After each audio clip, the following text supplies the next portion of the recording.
Sige na.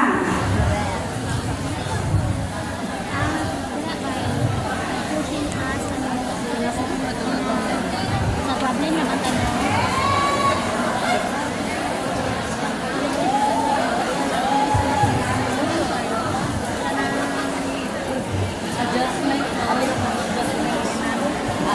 Okay, good morning, ma'am. So,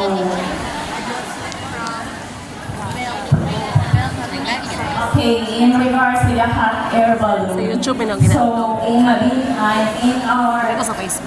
place in the San Elementary School, YouTube kayo. so in hot air balloon. Pang ano, bataas. So, we can ride a grade for life. So, life, there's so much we cannot wrap up this session by sharing so much chemistry.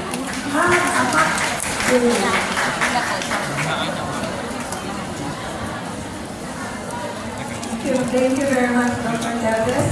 We will have 10 minutes uninterrupted break, and may I request Sir Dennis for a short message?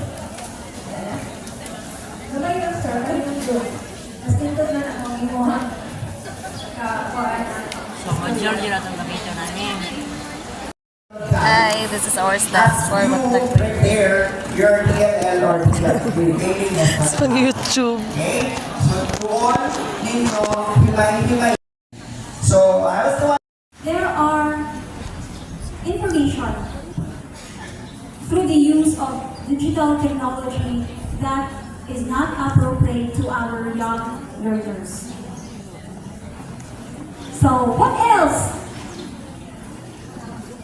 You have Ikaw na yung bahalaan. Yes. So, that's information, media, and technology. The second is learning and innovation skills. So, this particular domain is about how to what? Learning.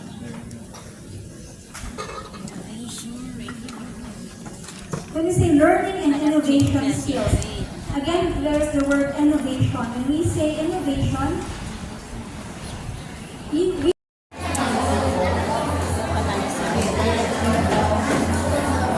Yes, let's go over there.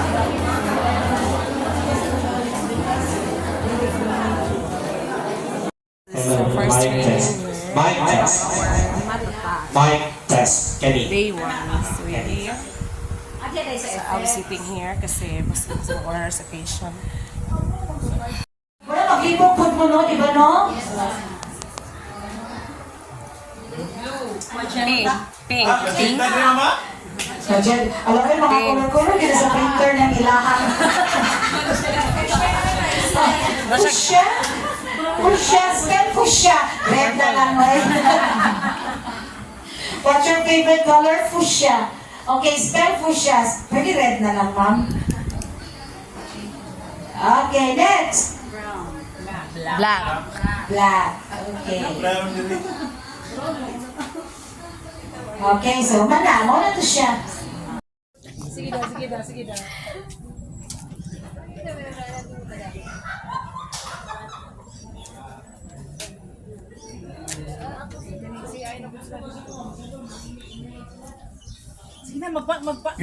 ma'am.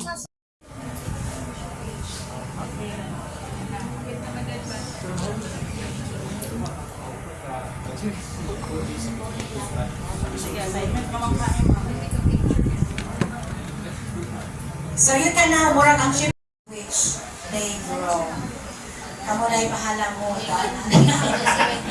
Language is the blood and the soul to which thought strand out eventually. Reflect. Malayo ba? Ayan Matatag training. And nalabi diri kung sa elements of the story pa rin namin sa introduction.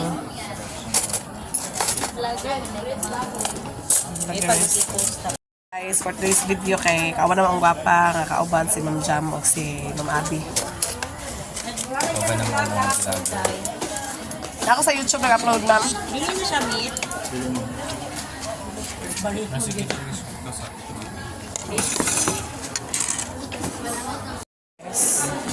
Come here, guys. Ayan, kita niyo guys, ang talikuran. Among target diri asa na ay coffee. Happy ko be, kaya may tarong. Pwede mo diri mag-sit down. Pwede mag-ano diri. Nasa table lang dyan. Naina ko ito ang table. It's our second day of Matatag training and please follow me on my YouTube channel, Katuwang Vlog. Here, na si Ma'am diri na pagwapa. Hi, Ma'am. Mga anak po ni guys. So, tayo akong kauban, Sir Paul, o si Ma'am Abby, nagkuha pa sila o Milo.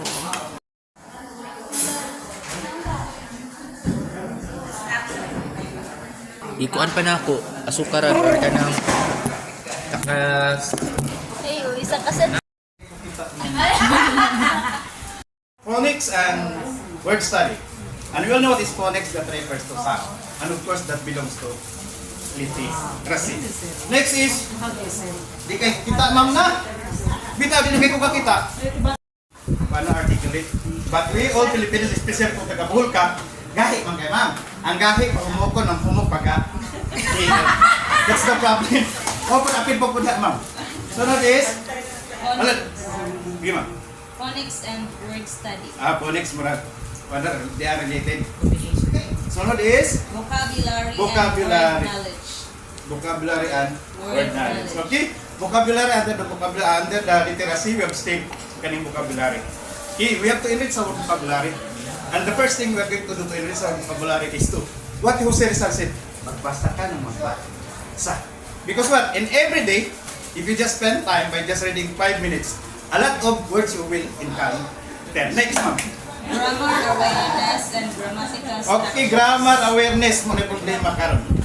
Kaya mga bata, especially for that, kaning mga grade 3, wala kayo sa kabal ma'am, kanang is form of the verb. Nya, ang bata malibog sa ba? In the sentence, I love you, ang bata isip niya, I is singular. Therefore, ang gagawin sa bata is, the bata knows that S is a singular. Sa ito pa, ang bata, meaning this of, I loves you, which is wrong. Because that is an extension to that rule. Sa ito pa, putting an emphasis to that nga. Kana si I, yung si you, that is an extension to that rule. Sunod. comprehending and analyzing text. Pronoun. Okay, comprehending and Analyzing text. comprehending and analyzing text. Sa ito pa ka na comprehending and analyzing text, that pulls to grade 6 na nagapit. No? Grade 6 because what? Ang students na even ang grade 7 mag-listen pa to comprehend for the word. Nabaw na ka ng, kasi may gamit ito lagi. Nako ano, is it division or organic multiplication? Nag-listen po ka ng when I was in elementary. Sunod, Creating and composing text. creating and composing text. Yes, I could still remember when I was in grade 6. Formal team. Ako remember the formal team. Yes. Guwang-guwang nagkikuha I underwent a formal team. Tapos in the formal team, kung mali, it takes a teacher. Tapos you are going to read. Right. Sige. Domain 2 language. Domain 2 language. Wika na. Okay. Receptive skills, listening and reading. Isa ma'am. Receptive Receptive skills. Okay, from the word recept, that means you are going to receive. Okay? So, mga skills lang sa pagba. listening and reading. Okay, listening and reading. Kung saan pagkato ba, we are not good listeners. Ang resulta is, can I have to listen because you couldn't able to understand. But the problem is, each one of us is quite different. Nga nung difference ta? Na may uban visual, may uban ka ng audio. I-consider po natin as teacher. Sunod, Productive skills. productive skills sa mga Speaking and writing. speaking and writing. Dapat na ay oral communication. How are you going to develop your oral communication?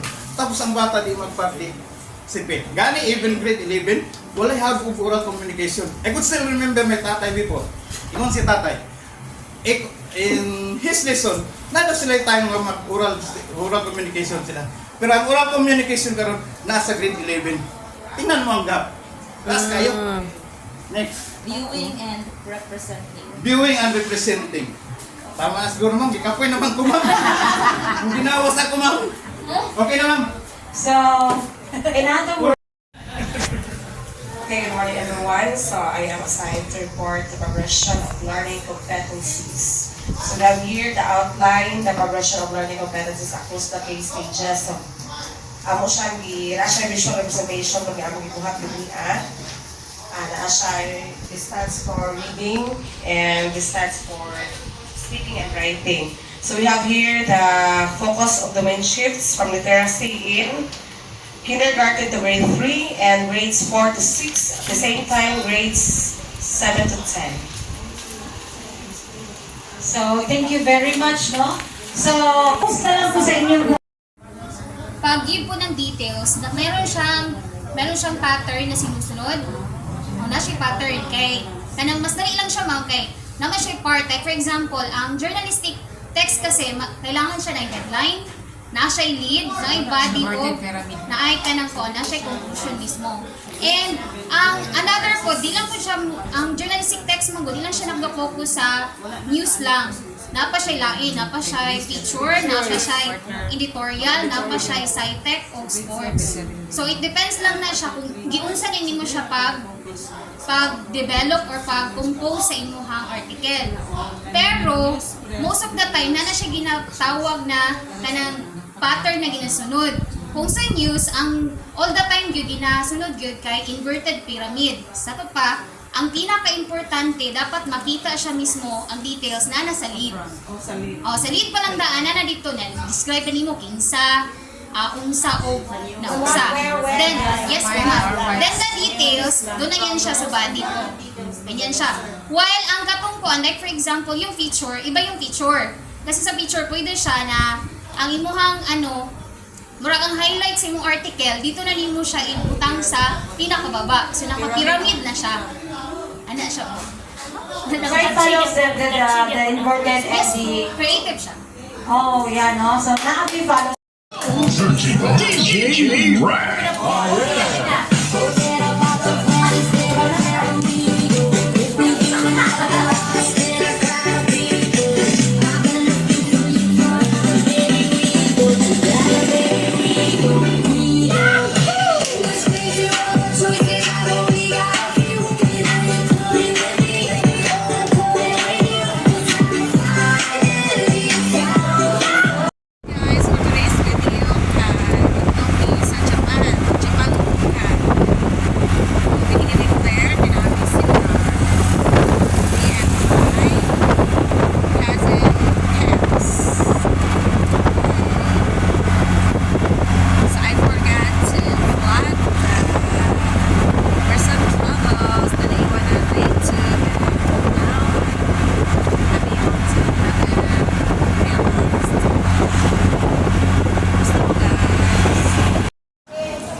Grade 1 ay para po sa amin inclusive, ideational, integrative, and innovative. Pagdating naman po dito sa grade 2, same lang po yung sagot namin. Inclusive, ideational, integrative, innovative. Pagdating naman sa grade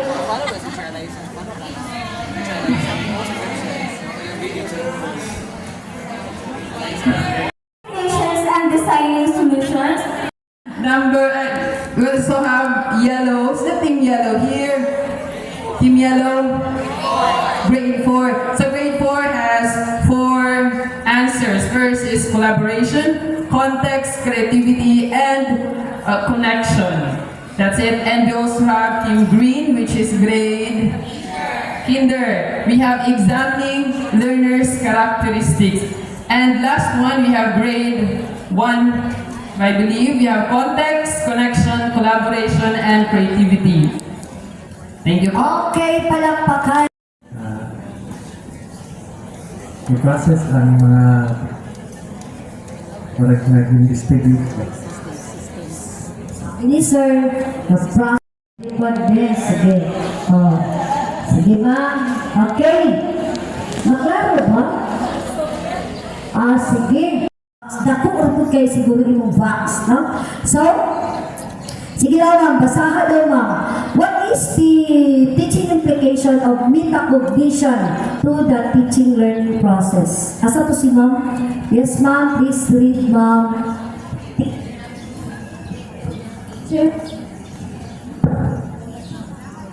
Teachers can ensure that students have sufficient background knowledge to appreciate the context of a problem.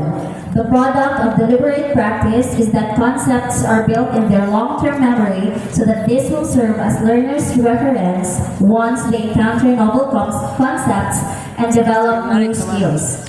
The power of 7 and the need of chunking, as this is how our brain works. This applying integrative, innovative, and even aviational principles as discussed in the IDF. Okay. So, sa mga kulong po. Halimbawa, may problema. In solving a problem, syempre, that is our way of teaching, no? Magbigay tayo ng problema kasi kailangan natin magbigay ng mga thought-provoking questions or problems para masolve ng mga bata, para lalabas yung ano ng mga bata, yung mga ideas nila, lahat-lahat lalabas pag mag-take mo yung problem. Pero, sometimes we forget na bago masolve yung problema, hindi lang yung we are going to teach the learner how to solve the problem. Yung hindi yung basta masolve yan, yung pahapyaw, ay halika na, inanira na. But sometimes, ang solusyon, dili siya mao ang solusyon. Nabay inana? Ang solusyon sa problema, dili siya inspire ang bata. No? Teacher can contribute to learners' belief about who will push the learner na kaya mo yan. De La Cruz. I have here a copy of the case. Isa-isa lang po per group na. And but as they have said, actions speak louder than words. Mga bata nato in Davao de Oro, they are busy because they are doing the transfer of learning, naga-drill, naga-experiment, kung sa English ka na, nagahimo sila og essay ba karon, all other tasks to prove that there is a transfer of learning.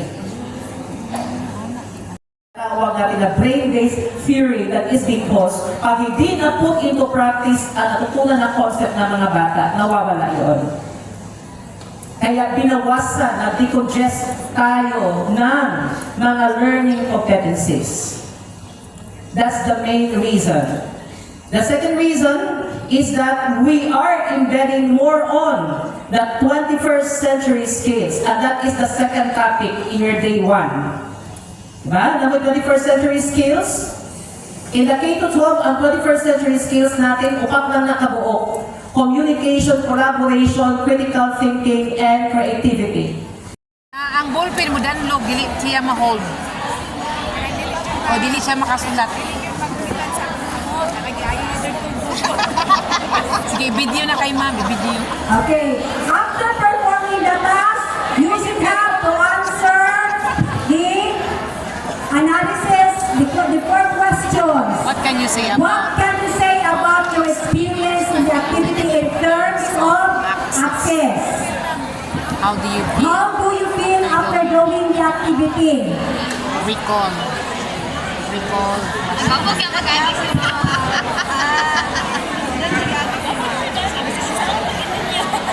Can you want to answer? We tried to write just like normal people do. So the first question is, what can you say about your experience in the activity in terms of access? Our answer is, there is a difficulty in writing, specifically when using small font size because you cannot easily glide or form the correct stroke of each letter. Come on. And of course, because you cannot have a complete control of the ball pen without the fingers. Pero number 2, how do you feel after doing the activity? After doing the activity, I felt I've struggled and feel for those people who have physical disability and also intellectually incapacitated, like learners with dysgraphia.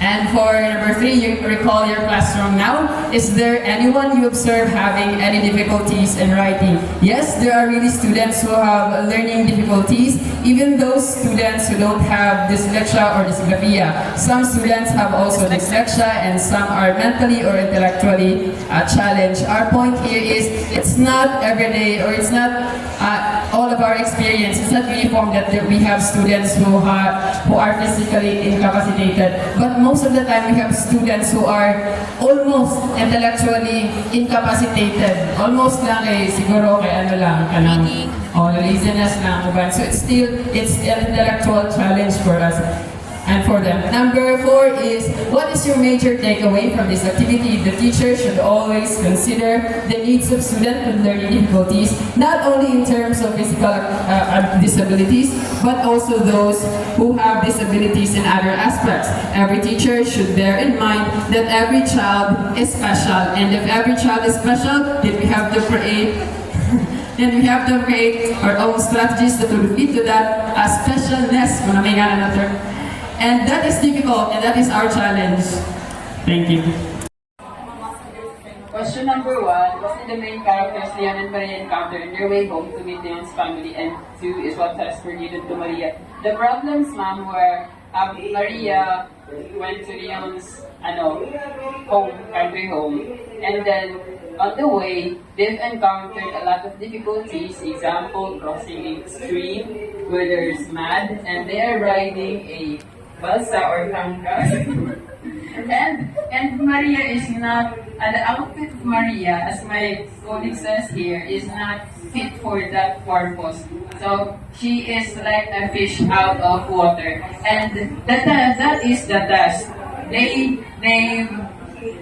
really went to that road to test Maria whether she would give up everything and fit to that kind of society or not. Yes.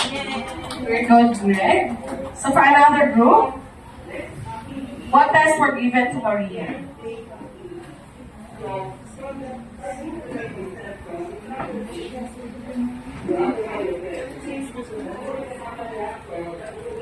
I think she was asked to ride on a carabao. That is one of the tests given to Maria in order to test whether she can survive in the rural area. Very good.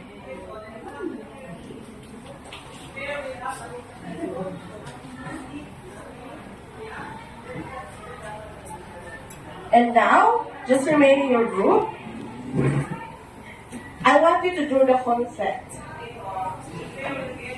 Okay? You will create a 4-type movement that shows one conflict in the story. How my brother you brought home a wife. And you must be able to identify the classification and types of conflict as they present their work. You will create a 4-type movement. A 4-type movement.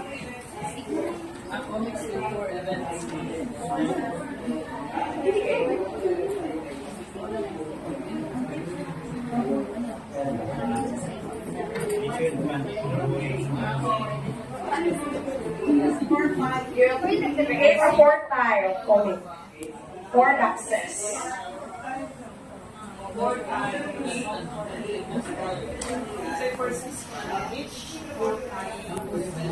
Yes. Okay. A 4-type comic that shows one conflict in the story, how my brother brought home a wife.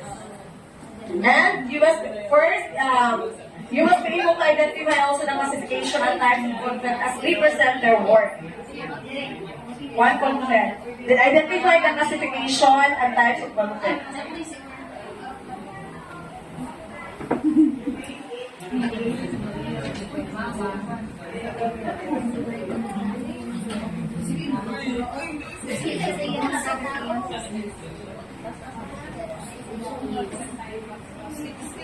Care of us, let's discuss this one and let's learn together.